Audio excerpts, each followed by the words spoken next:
بسم اللہ الرحمن الرحیم۔ السلام علیکم ناظرین، میں باسط احمد خان آپ کو خوش آمدید کہتا ہوں ہمارے چینل سیکنگ ریئلٹی پہ۔ ناظرین، آج کا جو ہمارا عنوان ہے وہ ہے اللہ کے بندوں کی پہچان کس طرح کی جائے۔ آئیے پروفیسر صاحب کی جانب بڑھتے ہیں اور اپنی گفتگو کا آغاز کرتے ہیں۔ السلام علیکم سر، کیسے ہیں؟ وعلیکم السلام کیسے ہیں آپ؟ ورحمۃ خیریت اللہ، سے اللہ ہیں؟ کا کرم۔ سر جی فرمائی گئی اللہ کے بندوں کی پہچان کس طرح سے کی جائے۔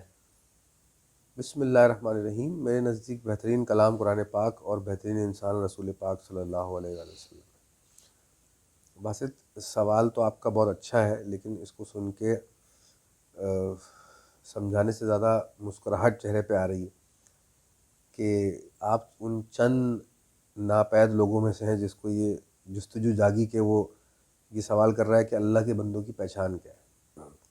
معاشرے میں حالات تو یہ ہیں کہ جو میری عقل ہے وہی میرا پیمانہ ہے، جو میرا پیمانہ ہے وہی میری پہچان ہے، اور جو میری پہچان ہے وہی فائنل ہے۔ لوگ تو اس نظریے پہ چل رہے ہیں، اور جو ان کے ناقص علم میں ہوتا ہے وہ اسی علم کے پیمانے پہ جانچ کر وہ اللہ کے بندوں کو پہچان لیتے ہیں، اور سب الگ الگ دعوے کرتے پھر رہے ہیں۔ بہرحال دعویٰ کرنا تو کام صرف خدا کا ہے، اللہ پاک کا ہے، انسان کی اوقات کی بصیرت کیا۔ اور تمام تعریفیں اللہ پاک نے جو کی ہیں وہ اس ہستی کے لیے کی ہیں جس نے انسانیت کے لیے، انسانیت کو وہ تکوین بخشی جو نہ کہ آنے والے وقت میں کوئی بخش سکتا ہے، نہ کہ کسی نے بخشی، وہ رسول پاک صلی اللہ علیہ وسلم۔ میرے خیال میں ایگزامپلز یا مختلف طریقوں سے آپ کو سمجھانے سے بہتر ہے اس کا سٹینڈرڈ بہت آسان طریقے سے بتا دیتا ہوں۔ چھوڑ دیجئے ہم مسلمان ہیں، میں اور آپ، اور ہم اسلام کے ماننے والے ہیں، اس بات کو بھی طاق میں رکھ دیجیے۔ فرض کیجئے آپ ایک جینون سیکر ہیں، آنیسٹ انسان ہیں، اور آپ جاننا چاہتے ہیں کہ ایک اچھا انسان جو کہ دنیا کا گریٹسٹ انسان ہے اس کی پہچان کیا ہے، اور آپ اس کھوج میں نکلے۔ تو آپ نے ساری کتابیں پڑھی، سارے علوم پڑھے، سارے دین کو پڑھا، ادیان کو پڑھا، ابھی آپ نے کوئی اوپینین قائم نہیں کیا، ہسٹری کو اسٹڈی کیا، فطرت انسانی کو پڑھا۔ تو جب آپ اس کھوج میں نکلیں گے تو آپ کا یہ کامن سینس کی بات ہے اور لاجیکل بات میں عرض کر رہا ہوں کہ آپ اینڈ میں جب نیرو ڈاؤن کریں گے نا، شارٹ لسٹ کریں گے، تو دنیا میں گریٹ یا اللہ کے بندوں کی جو نیک بندے گزرے ہیں ان کے اندر شارٹ لسٹ آپ تمام انبیاء کو کریں گے، اپنے انبیاء اکرام کی گریٹنس کو اسٹڈی کریں گے، پھر پرووائڈڈ آپ کے اندر خود اتنا شعور ہو کہ گریٹنس کیا ہے، تو جب آپ ان میں سے شارٹ لسٹ کریں گے تو ایک ہی ہستی نکلے گی، سرکار عالم صلی اللہ علیہ وسلم کی ذات کے ان سے بڑا انسان کوئی نہیں تھا جو اللہ کے نزدیک ترین ہو۔ اب آپ کا سوال کہ اللہ کے بندوں کی پہچان کیا ہے، تو جس انسان کو یہ ادراک ہو گیا ہوگا کہ اللہ کے نزدیک ترین، اللہ کا بہترین بندہ جو اس دنیا میں رہتی دنیا میں گزرا ہے یا گزرے گا وہ رسول پاک صلی اللہ علیہ وسلم کی ذات ہے، تو اللہ کا بندہ بھی وہی ہوگا جو ان کے نقش قدم پر ہوگا۔ صرف یہ ہمارا ایمان نہیں کہ ہم مسلمان ہیں، میں ایک بحیثیت کافر، عیسائی، یہودی، ایتھسٹ، ہر انسان کو شامل کر کے بول رہا ہوں کہ وہ اگر گریٹنس کی سرچ میں نکلے گا اور اپنا کرائٹیریا جو بھی بنائے گا آنیسٹی کے ساتھ، چاہے وہ خدمت انسانیت ہو، چاہے وہ شعور کی بلندی ہو، چاہے وہ کردار ہو، یہی ہے نا گریٹ انسان ہونے کے بیسک پیمانے جو ہیں، تو اس پہ سرکار ہی پورے اتریں گے۔ بہرحال فرض کریں آپ نے تصدیق بھی کر لی اس بات کی، تو آپ ہمارے ملک میں کیونکہ ہم اسلام کو زیادہ یہاں پہ فالو کیا جاتا ہے اور بھی مذاہب ہیں، تو جو انسان اللہ کا بندہ ہوگا یا اللہ کی بندگی میں آ چکا ہو، اس کی پہلی نشانی تو یہ ہوگی اس کا کردار، اس کی شخصیت میں سے جھلک آتی ہوگی نبی پاک صلی اللہ علیہ وسلم کی شخصیت۔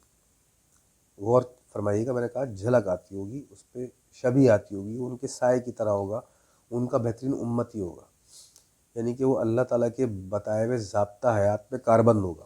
اس کا کردار، اس کے الفاظ، اس کی شخصیت، اس کا علم، اس کی فطرت، اس کی ذات، ہر چیز عکاسی کرتی ہوگی کہ اگر یہ انسان اتنا زبردست ہے تو یہ کس کا سایہ، کس کو فالو کرتا ہے، تو وہ نبی پاک صلی اللہ علیہ وسلم۔ ایک بات تو یہ۔ دوسری بات آپ نے کہا کہ اللہ کے بندوں کی پہچان، تو آپ نے اپنے سوال میں ہی اپنا جواب پنہا کیا ہوا ہے کہ اللہ کا جو بندہ ہوگا وہ وہی ہوگا جو اللہ کی بندگی کرتا ہوا نظر آئے گا، ایک بات۔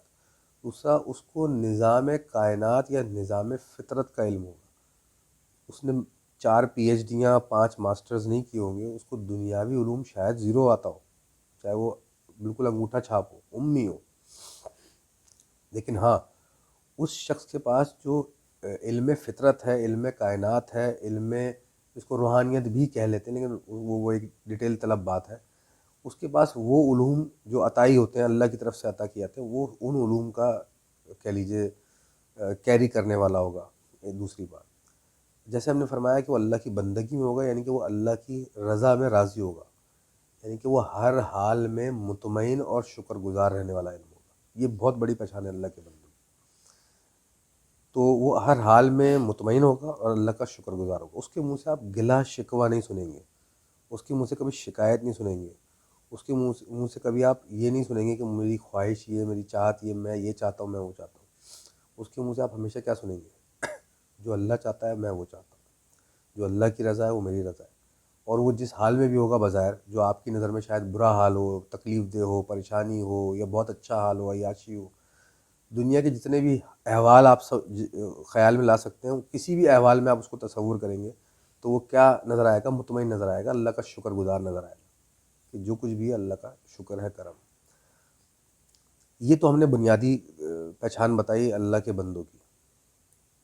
دوسرا کہتے ہیں کہ عظمت کو پہچاننے کے لیے خود بھی کسی نہ کسی درجے پہ عظیم ہونا چاہیے. بات صحیح ہے. جب آپ کو کسی چیز کی پہچان نہ ہو تو آپ اس چیز کو کیسے پہچان سکتے ہیں؟ تو یہ وہ ایک راستہ ہے عظمت کا، یہ اللہ کی بندگی کا ایک راستہ ہے کہ اللہ کے بندوں کو وہی پہچان پاتا ہے جو اللہ کی بندگی کی طرف چلتا ہے. ہمارے معاشرے میں گمراہی کیا ہے؟ لوگ اللہ کی بندگی کی طرف نہیں ہوتے، اپنی نفس کی بندگی کی طرف ہوتے ہیں. ان کو خواہشات، جذبات، احساسات چاہیے ہوتے ہیں، لیکن وہ ڈھونڈ رہے ہوتے ہیں اللہ کے بندوں کو اور دعوے کر رہے ہوتے ہیں ہم نے اللہ کے بندے ڈھونڈ لیے. تو آپ کو اللہ کا کوئی بندہ ملے یہ جاننے کے لیے خود بھی اللہ کی بندگی پہ چلنا ضروری. امید ہے لوگ اس سے مستفید ہوں ہماری اس چھوٹی سی گفتگو سے. انشاءاللہ اس پہ پھر ڈیٹیل میں بات کریں گے. بالکل، بہت بہت شکریہ برادر صاحب. امید ہے لوگوں کی بہتری ہو اور ہماری بھی بہتری ہو.